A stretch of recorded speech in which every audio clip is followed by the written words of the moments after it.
चलो सभी को जय माता की। मेरे अजीजों, सबसे बड़ा प्रकाशन प्रभु का धन्यवाद करता हूँ। और प्रभु ने मुझे बताया कि 4 प्रकार से सरदूत हमारे जीवन में, हमारे घर में, हमारे पास आते हैं। इन्हें पहचानना आज का संदेश में है। ये सुनोगे तब पहचान पाओगे वो सरदूत किस प्रकार आते हैं, कैसे है। हो सकता है कि आपने सरदूत आपके घर में आए को पता ना हो, या हो सकता है कि अनजाने में आपने उनका तिरस्कार तो नहीं कर दिया। ये बहुत जरूरी है आज का संदेश को सुनना। इससे पता चल जाएगा कि कैसे कैसे परमेश्वर के सरदूत हमारे जीवन में आते हैं और किस प्रकार आते हैं, ताकि आने वाले टाइम में आप गलती ना करो बल्कि उनको पहचान लो। एक ही वर्ड पे गौर करना। आइए प्रार्थना करेंगे। धन्यवाद करते हैं पिता, आज जो आपने मुझे प्रकाशन दिया है। पिता, ये प्रकाशन आज सबको पता चलेगा ये आपके सरदूत किस प्रकार हमारे जीवन में, हमारे घर में आते हैं, और अनजाने जाने में उनका स्वागत कैसे कर सकते हैं। कहीं हम स्वागत कर रहे हैं या निरादर कर रहे हैं या आदर कर रहे हैं, या आप हमें बता रहे हो पिता। अगर हमने गलती से अनजाने में निरादर किया तो मैं क्षमा चाहते हैं पिता। और प्रभु जी, आज के वचन से हमारी आंखें खोलना, यीशु मसीह के नाम से मांगता, आमीन। बिल्कुल मेरे अजीजों, अगर हमने जाने अनजाने में निरादर हो गया है, हम क्षमा मांगेंगे।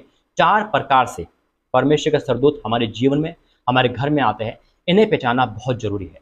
वो 4 प्रकार मैं आपको बताऊंगा, वचन के अनुसार बताऊंगा। सभी लोग वचन को एक एक करके लिखेंगे भी, ताकि आप इसको रिवाइज कर सके और इस वचन के द्वारा अपने घर में चेक कर सके, अरे कहीं वो सरदूत तो नहीं था। और प्रभु को बता देंगे, ठीक है। और हो सकता है कि आपने अनजाने में किसी को तिरस्कार कराओ तो क्षमा भी मांग लेना, क्योंकि वो परमेश्वर का दूत होगा और आपको पता नहीं होगा। आइए प्रार्थना करेंगे वचन के लिए। धन्यवाद करते हैं पिता, आज का वचन सबकी आंखें खोलेगा और सब ये प्रकाशन सबके जीवन में 100 गुना प्रतिफल लेके आएगा, यीशु मसीह के नाम से, आमीन।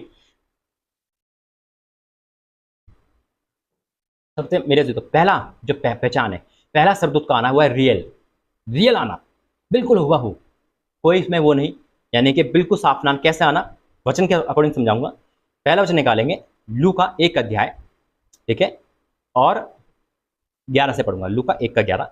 उस समय प्रभु का एक सरदूत धूप की वेदी के दाहिनी ओर खड़ा हुआ और उसे दिखाई दिया, सीधा साफ शब्दों में, है ना।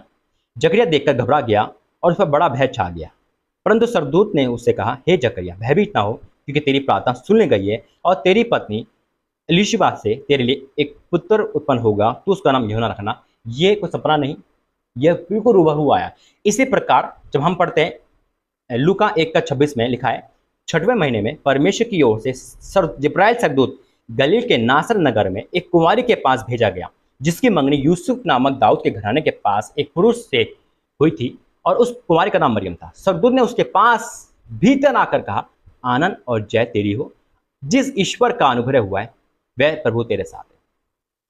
यानी कि आप प्रार्थना कर रहे हो, ये दर्शन नहीं है, ये सुनो, ये सपना नहीं है। मैं वही बताऊंगा आपको, पहला है जो देखो, प्रभु जिसको चाहे, मैं ये नहीं कहूंगा बहुत कम बहुत ज्यादा, जिसको परमेश्वर चाहे सरदूत उसके पास आके खड़ा कर देंगे। हालेलुया। प्रभु के दास के साथ ऐसा होता है ना, बिल्कुल खड़ा हो जाएगा और आप बात करने लगोगे रूबरू, फेस टू फेस। ये परमेश्वर के अकॉर्डिंग है, जहां प्रभु चाहे वो मैसेज भेज सकता है। तो परमेश्वर अपने दूतों को भेजते हैं घरों में।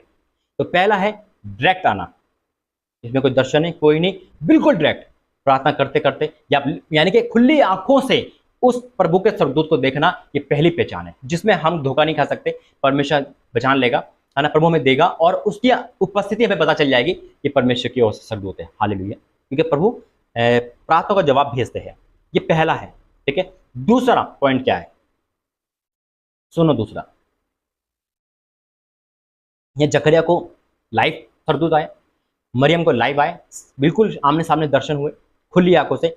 लेकिन एक जन और है जिसको दर्शन में आए, जो प्रभु ने मुझे रेफरेंस दिया। सपने में तो सब क्या आते हैं, लिखा है मती उसका 1 अध्याय और उसका 20वां वचन। मती उसका 1 का 20वां वचन लिखा है, जब वह इन बातों को सोच ही रहा था तो प्रभु का सरदूत उसे सपने में दिखाई देकर कहने लगा, हे यूसुफ दाऊद के संतान, तू अपनी पत्नी मरियम को अपने यहाँ लाने से मत डर, क्योंकि जो उसके गर्भ में है वह पवित्र आत्मा की ओर से है। डाउट क्लियर कर दिया। दुविधा में था यूसुफ, है ना, लेकिन परमेश्वर ने क्या करा, लाइव नहीं दिखाया, फेस टू फेस नहीं, सपन के द्वारा। यहाँ लिखा है सपन। तो दूसरा जो पहचान है वो है सपन, यानी कि सपने दर्शन के द्वारा। हालेलुया। जब प्रेत्य काम पढ़ेंगे तो प्रभु के दासों को, बहुत लोगों को वहां पे दर्शन के दौर पे दिखे, मुझे भी दिखे, आपको भी दिखे। दर्शन लाइव प्रार्थना में, है ना, दिखना वो दर्शन है। यानी कि आप आंख बंद करके, जिसको आप खोल के देखते हैं वो लाइव दिखता है, जो आंख बंद करके देखता है वो सपन में देखता है, दर्शन में देखता है। तो दूसरा पॉइंट है सपन में या दर्शन में देखना। हालेलुया। परमेश्वर धन्यवाद करता हूं। तीसरा क्या है, तीसरा क्या है, तीसरा भी सुनो। जब प्रभु ने कहा था ना कि पिछले हफ्ते जो भविष्य हुई थी कि परमेश्वर के स्वर्गदूत घर पे आएंगे, उसी टॉपिक पे प्रभु ने वचन दिया है। तो मैं सोच ही रहा था, तो प्रभु ने मुझे कहा कि मेरे घर में भी प्रभु के दूत आए, आपके घर में भी आए होंगे, है ना। और किस प्रकार आए? दो प्रकार मैंने आपको बता दिया। तीसरा प्रकार है परमेश्वर के दास का आना। परमेश्वर के दास का आना, सुनो क्यों प्रभु परमेश्वर दास क्या है? वो भी दूत के समान है। मैं नहीं कहता, पवित्र वचन कहता है। हालेलुया। क्या लिखा है? मिलाकी 2 अध्याय और उसका 7वां वचन, मिलाकी 2 का 7 में लिखा है, क्योंकि याजक को चाहिए कि वह अपने होठों से ज्ञान की रक्षा करे और लोग उसके मुंह से व्यवस्था पूछे, क्योंकि वह सेनाओं के यहोवा का दूत है। परमेश्वर के दूत है याजक। अब वही याजक चाहे आपके रूबरू आए, चाहे सपने में आए। देखो एक सरदूत को सपने में देखना वो अलग बात है, एक प्रभु के दास को देखना मैसेज सेम है। समझ गए आप? चाहे वो सपने में आए, चाहे हो सकता है इस हफ्ते, जब प्रभु ने पिछले हफ्ते कहा था कि लोगों के घर में सरदूत आएंगे, तो प्रभु ने मुझे मेरे घर में प्रभु के दास को भेजा, और एक नहीं, कम 2 या 3 प्रभु के दास मेरे घर में आ चुके हैं उस भविष्य के बाद। मैं परमेश्वर धन्यवाद करता हूँ। तो वैसे ही आपके घर में आए होंगे सपने के द्वारा, तो परमेश्वर भविष्य ने पूरी करी जो प्रभु ने कहा था कि आपके घर में स्वर्गदूत आएंगे। परमेश्वर के सपने में आए, प्रभु के दास रियल में आए, ये सपने में आए। यह है तीसरी पहचान। चौथी पहचान क्या है? वो चौथी पहचान है मेरे जीतो, डिवाइन हेल्पर। वो भी प्रभु के दूत होते हैं जो परमेश्वर के दास नहीं होते। कोई ऐसा इंसान जो अचानक आपके जीवन में आके मदद करके चले जाए, आप उसकी मदद कर रहे हो, वो आपको अचानक कोई दुआ देके चले जाए। कोई गरीब इंसान है या कोई भी इंसान, कोई आपकी मदद करके चले जाए, आप परेशान हो और कोई प्रभु डिवाइन हेल्पर को भेजेगा। देखो कोई भी आपके घर पे आए, कोई भी आपके घर पे आए, सुनना, आपने उसे बस उसकी पहनाई कर दी, यानी कि खाना खिला दिया, चाय पिला दी, अनजाने में, वो आपको कोई ना कोई ऐसा काम बता के चला जाएगा, कोई मुंह से बोल जाएगा, क्योंकि वो नहीं होगा, परमेश्वर का सरदूत होगा। प्रभु के दूत के द्वारा आपके बंधन खोल सकते हैं। देखो 2 वचन, इसके लिए 2 वचन दिए प्रभु ने मुझे। पहला वचन इब्रानियों 13 उसका 1 और 2, इब्रानियों 13 उसका 1 और 2 में लिखा है, भाईचारे की प्रतीति में बने रहो, अतिथि सरकार करना ना भूला, अतिथि सत्कार करना ना भूलना, क्योंकि उसके द्वारा कुछ लोगों ने अनजाने में स्वर्गदूतों का आदर सरकार किया। हालेलुया। कुछ अनजाने में अतिथि सत्कार, यानी कि जो भी आए, प्रभु के दास हो सकते हैं या कोई भी व्यक्ति आए, ठीक है, परमेश्वर उनके द्वारा स्वर्गदूत भेज सकता है। और आपने इनको पानी पिला दिया, चाय पिला दी, आपने कुछ नहीं कहा, लेकिन हो सकता है कि आप बुड़बुड़ करते हो जाते हैं ऐसे, अरे हटाओ उनको, नहीं करना। क्योंकि जब हम आदर कर सकते हैं तो अनजाने में निरादर भी कर सकते हैं, और स्वर्गदूत का निरादर करना बहुत खतरनाक है। अंतिम वचन कहूंगा डिवाइन हेल्पर के बारे में, क्योंकि वो भी डिवाइन हेल्पर है। हो सकता है कोई ऐसे भी व्यक्ति आ गया और उस समय हो सकता है आपकी मोटर खराब हो और आपने आया, आप आया वो ऐसे ही है, आपने चल चाय पी ले, तू आप चाय पी लो उस समय, या कुछ खा रहे हो, आपने दे दिया, अरे बहन आपकी मोटर खराब है, मैं ठीक कर दूं, प्रेज द लॉर्ड, ऐसे ही भेजता है। देखो, और डिवाइन हेल्पर भी वही होते हैं सरदूत, जिसके लिए प्रभु ने मुझे वचन दिया है। वो बंधन हटाने की, श्राप हटाने के लिए प्रभु भेजता है। और आप यकीन नहीं करोगे प्रभु कैसे इस्तेमाल करता है डिवाइन हेल्पर को। वो आपके घर में एक आया हो सकती है, एक ड्राइवर हो सकता है, एक कुक हो सकता है, एक क्लर्क हो सकता है, जहां आप काम कर रहे हो, कोई भी हो सकता है। वो डिवाइन हेल्पर कोई भी हो सकता है, वो भी प्रभु का दूत है। कैसा है डिवाइन हेल्पर, मैं आपको बताता हूँ। ओ मेरे पिता परमेश्वर से धन्यवाद करता हूँ, हालेलुया। वो आपको सलाह देंगे, आपको एडवाइस देंगे। आपको ये नहीं कहना ये मुझे एडवाइस कैसे दे सकता है, मैं तो पढ़ा लिखा हूँ, डॉक्टर हूँ, वकील हूँ, इंजीनियर हूँ, ये लड़की क्या देगी, ये लड़का क्या देगा, ये तो मेरा काम करने वाला है। कभी ऐसा मत सुनना, घमंड मत करना। सलाह देना है, रास्ता दिखाना डिवाइन हेल्पर काम होता है। हालेलुया। देखो वचन कहता है, दूसरा राजा 5 अध्याय 1 से पढ़ूंगा। आराम के राजा नामक सेनापति, नामान नामक सेनापति अपने स्वामी की दृष्टि में बड़ा और प्रतिष्ठित पुरुष था, क्योंकि यहोवा ने उसके द्वारा अरामियों को विजय किया था।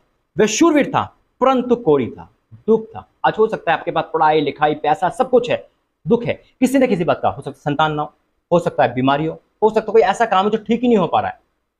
वो डिवाइन हेल्पर प्रभु आपके जीवन में भेजेगा, वो सरदूत होंगे मेरे अजीजों।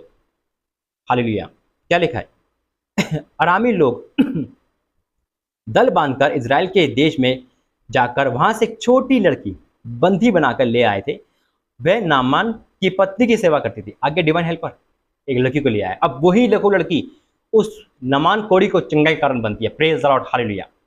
उसने अपनी स्वामिनी से कहा, यदि मेरा स्वामी शोर्मोन के भविष्यवक्ता के पास होता तो क्या ही अच्छा होता, क्योंकि वह उसकी कोर्ट से चंगा करता। तो नामान ने अपने प्रभु से पास जाकर कह दिया, इजरायली लड़की इस प्रकार कहती है। अराम ने उस राजा से कहा, तू जा, मैं इजराइल के राजा के पास एक पत्र भेजूंगा। परमेश्वर धन्यवाद। और राजा को, सेनापति को कोर्ट से चंगाई मिली। ये परमेश्वर की ओर से पैगाम है। तो 4 प्रकार से परमेश्वर के दूत हमारे जीवन में आते हैं, सपनों के द्वारा, दासों के द्वारा, रूबरू के द्वारा, किसी डिवाइन हेल्पर के द्वारा, किसी अतिथि सत्कार करने के द्वारा। मेरे जीतो, ये 4 प्रकार के सरदूत हमारे जीवन में आते हैं। हालेलुया। मैं परमेश्वर धन्यवाद करता हूँ। इसको पहचानना है और मैं उम्मीद करता हूँ आप पहचान गए होंगे। कोई भी आ रहा है, अतिथि सत्कार करना ना भूले।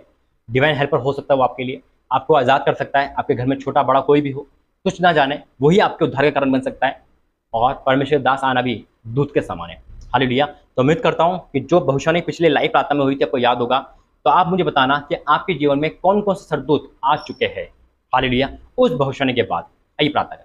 धन्यवाद करते हैं पिता, वचन प्रार्थना के द्वारा आपने भेद के बाद बताई। आज लोगों के जीवन में जो सरदूत आपने भेजे पिता, आंखों देखी भेजे, सपने के द्वारा भेजे, दर्शन के द्वारा भेजे, या अपने दासों को भेजा, या डिवाइन हेल्पर भेजे, मैं आपका धन्यवाद करता हूँ। और ऐसा हुआ है, मैं धन्यवाद करता हूँ। आपने मेरे घर में भेजे तो लोगों के घर में भेजे होंगे पिता, मैं आपका बहुत धन्यवाद करता हूँ। सारा आदर महिमा आपको देते पिता। अगर अनजाने में हमने इन सरदूत का तिरस्कार किया है, निरादर किया है, हमें पिता माफ करना। हमने आदर नहीं करा, अतिथि सत्कार करना भूल गए, हमें क्षमा करना पिता। हमें बुद्धि ज्ञान देना। और प्रभु जी हम आपको धन्यवाद करते हैं। हाँ और आमीन के साथ यीशु मसीह के नाम से मांगते हैं। आमीन आमीन आमीन। God bless you. जय मसीह की।